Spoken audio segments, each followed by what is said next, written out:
Adam Taxon talking with Daniel Greenfield, a.k.a. Sultan Knish, about his Wednesday, June 6, 2012 column called The Great Identity Crisis. Daniel, welcome. You really have a few different ideas here, but the one that stuck with me the most is the idea that it's beneath us. We'll lose our values if we, torture a prisoner and save 1 million people in the process. Is that the most important point that you're trying to make? It's a major point, certainly. And again, when you look at liberal Jews, you can see the same mindset here. If once they define Jewish identity as being a highly ethical standard, then survival in terms that destroys their idea of the high ethical standard is not worthwhile. That's why somebody who is incapable of getting their hands dirty to eat some food in the wilderness.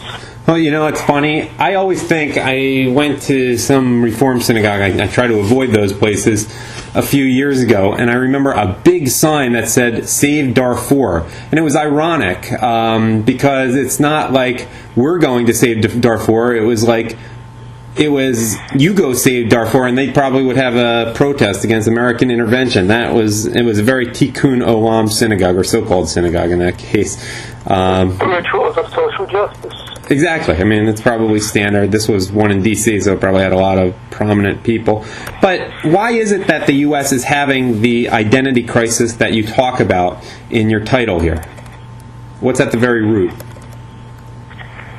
The identity crisis is that when things change dramatically for various reasons, and the core identity, the physical identity, is shaken, then suddenly you have to attach yourself to, you either rebuild an identity or you attach yourself to this kind of values-based identity where you don't really know who you are anymore, but you insist that you're the good person, you're the people with the high moral and ethical standards, because you really can't define who you are apart from this kind of values-based identity. How much of it is just deluding oneself that one is something other than a very weak individual here? Is that what's at the root here? Could you repeat that? How much of this is just a camouflage for weakness, including weakness of one's mind? Weakness emerges from this. Weakness is manufactured by this. For example, the United States isn't weak, but it is weakened morally. It's weakened in terms of its identity. It's weakened in terms of its mind. Physically, the United States is still powerful and strong, but its mind, its heart is weak. Right, and that sounds like what the Ayatollah would have been saying 35 years ago. That the U.S. may seem strong, but it's underneath it's a weak country. Is that fair to say? Sure, it's what all our enemies have assessed us as, and increasingly they're becoming more and more right as liberalism becomes more and more dominant. And again, it's not just the United States, it's Europe and it's Israel.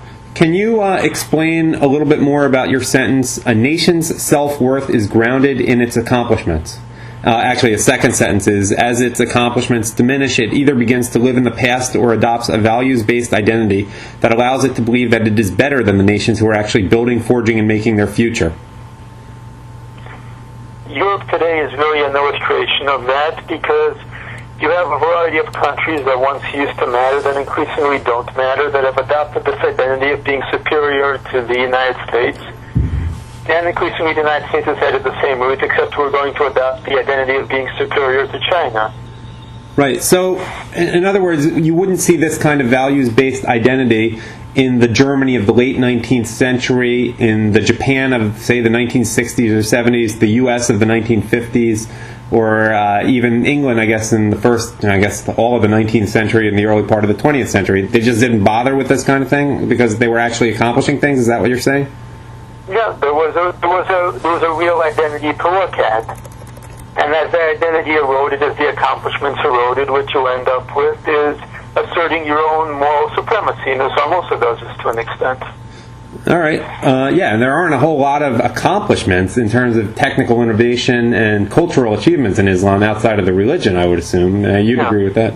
They have to assert that they're morally superior. Right. All right, the column is The Great Identity Crisis. It can be found at sultanknish.blogspot.com. And Daniel, thanks as always for your time. Good doing this with you.